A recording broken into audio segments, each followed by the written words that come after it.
How can you have animals in a savage world that are different than animals in a good world that's loving? Well, in a savage world, you have to learn to defend yourself, right? And so you become different. When you defend yourself, you see, you grow up around. You learn to defend.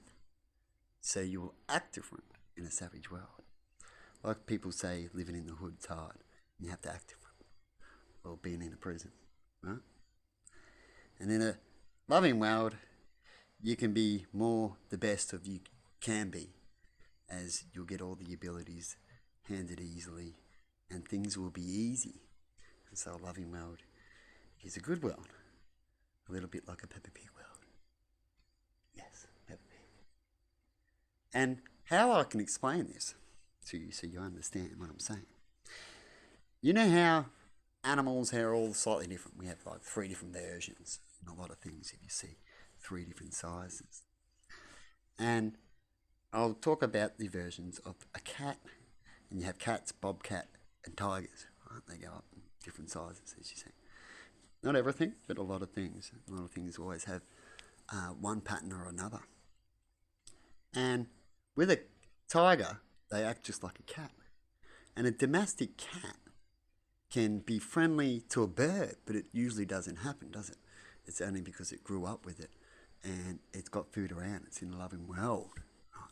It's not in a world where it has to fight, right? Like I was talking about the first one.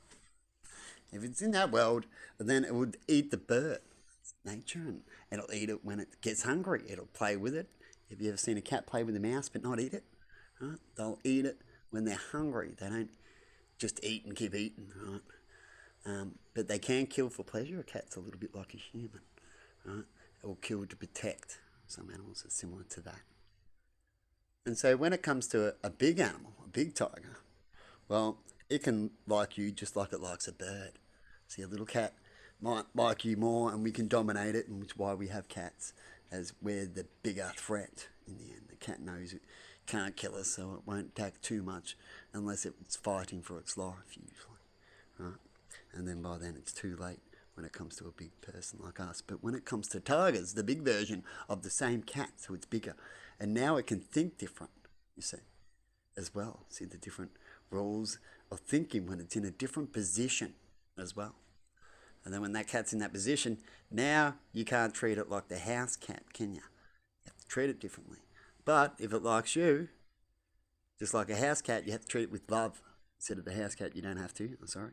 But with this one, you have to treat it with love, because it will eat you unless you can dominate it, of course, by whipping it and training it up and all that. But if you want to get to it close without doing all that, and it to get to like you from a distance or see how you act, is doing loving things, not scary things.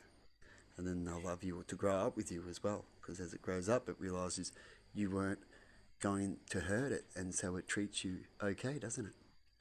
And it would eat you the last thing it would want to possibly eat, like we would say. It might not even do it, right? As we've had docos out there that show distressed lioness going through things and looked after a lost fowl, right? And it looked after it, and it was starving anyway, needed milk, it was going to die anyway.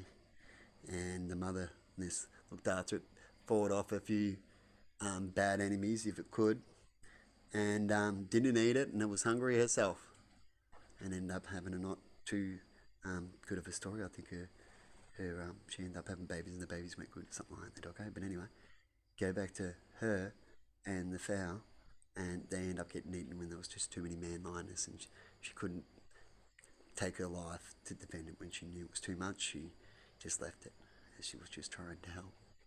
But see how things can be different if they think different. You know, what trauma they go through, what they grow up in.